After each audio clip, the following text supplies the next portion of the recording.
Hi, how are y'all doing tonight and the things? Ooh, thank y'all for joining me and your patience. It's been a little tricky getting on here. So, with that being said, welcome and oh shoot, let's make sure we go on D&D. Otherwise, we will be getting. I guess we're going to be getting disrupted because I can't find the button. Anyhow, thank y'all for jumping on here live with me. This is Dr. Z, Greater Self Vibes podcast. Tonight, we are going to be jumping on and exploring movements, mindset, and feminine capacity. So, leading without forcing. This kind of came about, obviously, as most things. Something happened at some point in time, and then a thing became a thing, and I was like, and why wouldn't I share with you guys about that? So I am moving stuff around a little bit, just a little bit. Make sure I can see, read all the things, and fingers crossed, hope like heck. Yeah, we won't get kicked off of here because I could not find how to go back on D&D without it interrupting some things. So, again, I'm your host, Dr. Z. And I know we are on live on some of the different platforms. So I'm like, why is she saying that? That's weird. Like, it is what it is. Just roll with it. Follow me. I'm your host. I am a licensed marriage and family therapist, feminine energy coach, a yogi, and someone who deeply is committed to helping women create lives that feel as good as they look. So it's kind of one of those, is your life as fun in real life as you show it to be on Instagram or on the internet or on the TikToks or on the Facebooks, like whatever the things are? And I have not found the perfect placing for the multiple different cameras yet. Still working on it. It's a work in progress. I ain't feeling no type of way about it, but here we are. So since we're talking about healing, leadership, embodiment, relationships, business, and the very real journey of becoming the greatest version of yourself, if you are someone who has ever spent a lot of your life caring for others, holding things together, managing all the responsibilities, and yet still feeling like something about your life could feel lighter, freer, or maybe even more aligned, then you're definitely in the right place. Because today, I just kind of want to recap some things that happened from my past weekend, the realizations, like all the aha moments, and like genuine, like this felt really nice and great to experience moments. Last weekend, there were some community events. Actually, it wasn't last weekend. We're like 2 weekends ago at this point, I think. Yeah, we're up to like 2 weekends ago. Because last weekend, my oldest daughter became 1 year older, making me a mom for that many more years. But 2 weekends ago, community event, may or may not share those photos. But in addition to the community event, how things kind of happen. I just happened to be being nosy on the internet and decided I would check out what some of my friends were doing. And one of my friends, Andrea, just happened to be, she had a post that said, I'm going to be doing this 5K run. Maybe it said run. I already knew in my mind I wasn't going to be running. I'd be walking, but I wasn't going to be running because if you know me, I don't really run. That's not like what I do. I did in the Army, and that's what you get from out of me. Unless my life depends on it, then I think I can figure it out. So she just happened to post that she was doing it, and I reached out and was like, are you doing it for real? Because if so, I want to go. She was like, yeah. I was like, okay, cool. So I put it on my calendar. I shared it with someone else. Another one of my friends, both of their names start with A's. I think that's rather interesting considering my name starts with a Z. My little sister's name started with an A, but here we are. Anywho, and I shared it with another friend and was like, hey, do you want to do this? Because sometimes we've been looking for different things that we can do physically to keep our bodies moving. So I signed up. I invited another friend, Anna, and then we were going to go move our bodies and have a good time. So it wasn't really until afterwards that I found out, or maybe even so sometime in the process that this was their first 5K. So it's not like something they've been doing. And I just took it for granted that because this is something that I have done, and I've done it many a times and ultimately walked many a times, that I just assumed that everyone around me had done the same thing, and that they kind of were coming from the exact same space that I was coming from. Like, oh, it's something to do, it's a good cause. And then lo and behold, um, I didn't know it was their first one. And to think that it's their first and I got to be a part of it. Okay, I found where I can finally put things on Do Not Disturb. That I got to be a part of it. And um, I said, I felt honored. I didn't like cry because I was dehydrated. So like I didn't have that capacity to do that particular day. And I don't even think I told either one of them, but I felt so honored that I got to be the person or a person that was a part of their first 5K. And it's like, it's just a 5K. Like that can be so, but for some folks, like it's really important when you do start doing things in real life and on purpose and moving your body and taking real ownership of like what you have going on. So I had no intentions on like trying to coach anybody because like again, I assumed we all knew all the things. They were way more prepared. I like really showed up haphazardly.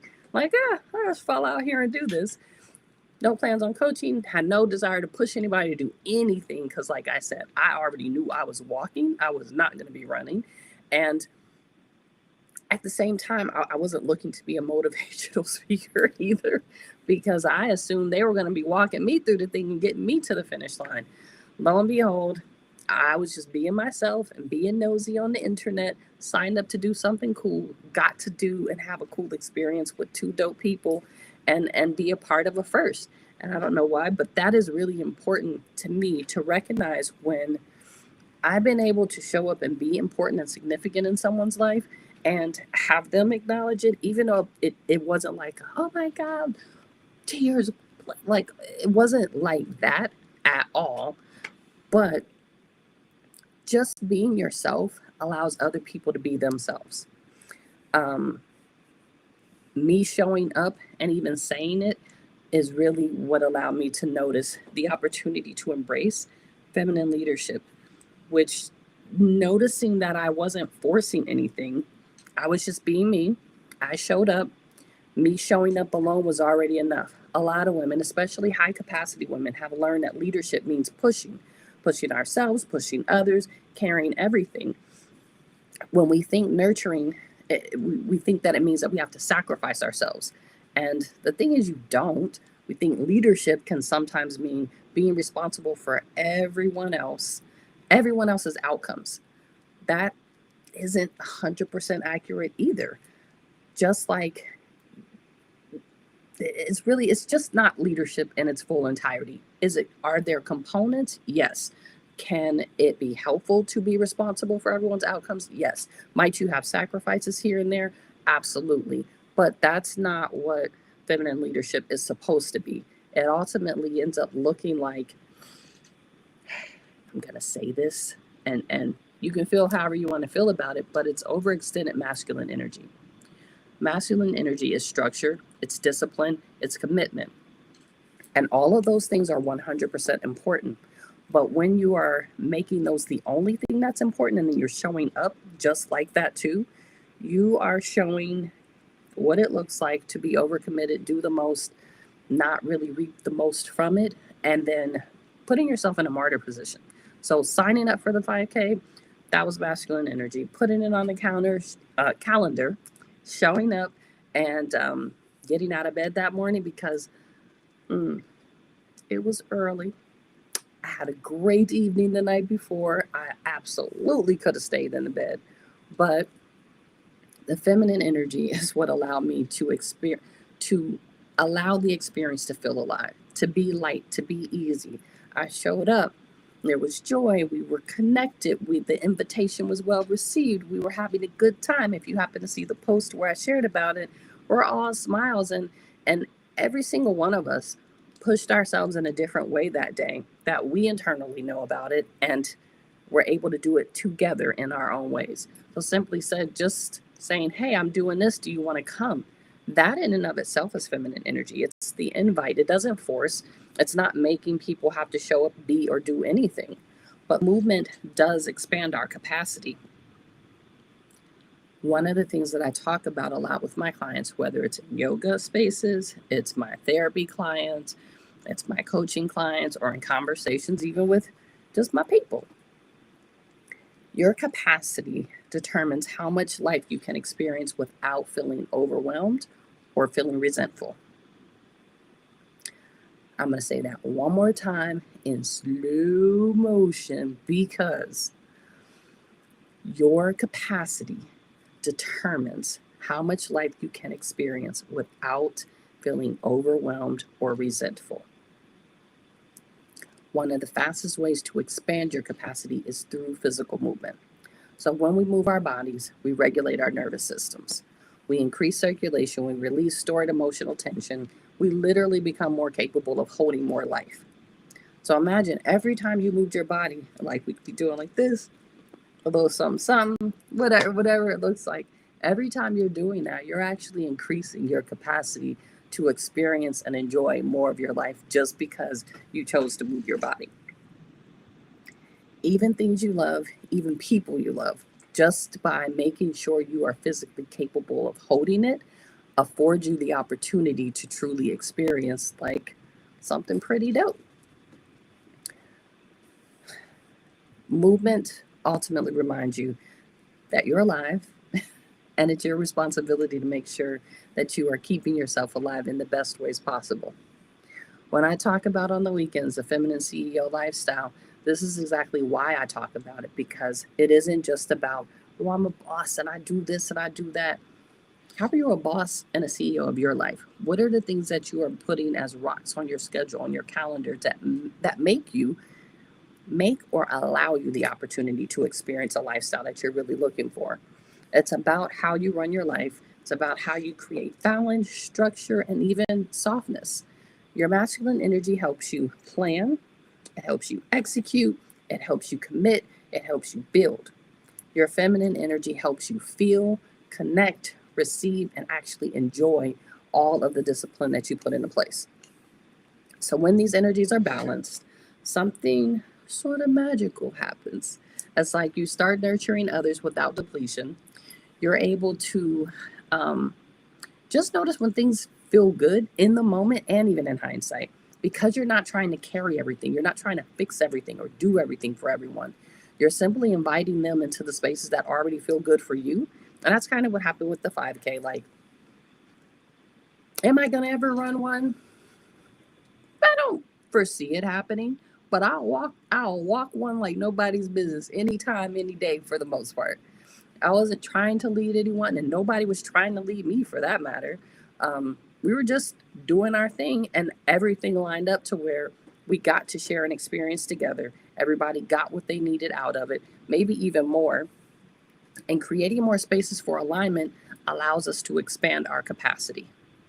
Freedom is the ultimate outcome. So lots of people may think freedom has to come with having less responsibilities, but real freedom actually comes from being able to balance your responsibilities, create a harmony with them.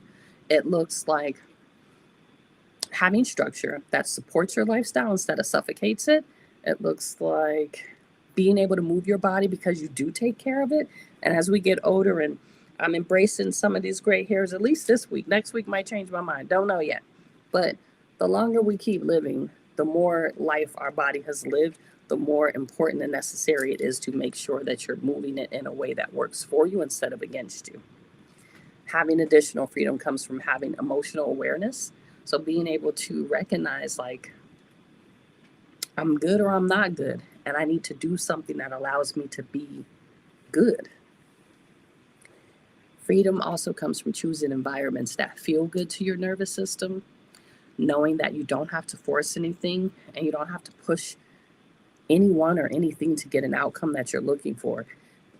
More than anything, you can just show up and experience what works for you and be okay with the things that don't. Sometimes the most powerful leadership is simply being anchored to who you already are. Instead of trying to be someone else, don't be me, don't be this person, don't be that person. Being the best version of yourself and being a greater version of yourself is what really affords you the opportunity to enjoy life from a full capacity, from knowing, feeling, being, doing, having, all the things, like whatever acronyms and things you want to throw out there. It comes from you giving yourself the permission and the opportunity to truly embody a feminine CEO lifestyle on purpose, not haphazardly or the way someone else is, but being able to recognize what ways does it work for me. So, not sure if I might have missed any comments, questions, or things out there. And if you have any, by all means, feel free to drop them here. You can drop it when you see this this information a little later. Totally up to you. But more than anything, I'll thank you guys for jumping on here with me and being willing to explore a little bit more about movement, mindset, and capacity, and being able to recognize the difference between moving your body and choosing to think a particular way about how and why you do it. It gives you more capacity to be able to live life on purpose and fully and embody a truly feminine CEO lifestyle. With that being said, I would not be who I am if I didn't invite you to join me for yoga online tonight at 8 p.m., Tuesday nights at 8 p.m., Saturday mornings at 10 a.m., unless I'm attending an event. We will be here those 2 times. You can definitely log on, get access to some yoga in your home, to a nice flow, moving your body before you go to sleep. On Saturday morning, if you have the opportunity for a slow flow morning, so then move your body then. And before that, I do host a free, so sort of like this, except it is private. You do have to sign up. I'm not sharing it all over. I do host the Feminine CEO Lifestyle weekly workshop where we are breaking down more information and going more in depth about how to show up and integrate femininity back into your life so you can actually live life on purpose and do it in a way that feels good for you and your flow, and get in a little more info and insight on how you can work with me more closely to make this happen and a part of how you do you. So thank you again for joining me. I appreciate y'all taking your time, and I look forward to seeing y'all tonight at 8 p.m. Pacific Standard Time, on Saturday, 9 a.m. for the Feminine CEO Lifestyle, and 10 a.m. for our next round of yoga, where we'll be moving our bodies. Thank y'all for showing up. I appreciate you, and I will see you soon. Do make sure, if you haven't already, sign up, on our email list, and you can be informed of many, many, many more great things, such as our Wellness Wednesday emails, Freedom Friday emails, and then any special events that are coming up. You get access to that info before anyone else does. I look forward again to seeing y'all later. Have a great evening.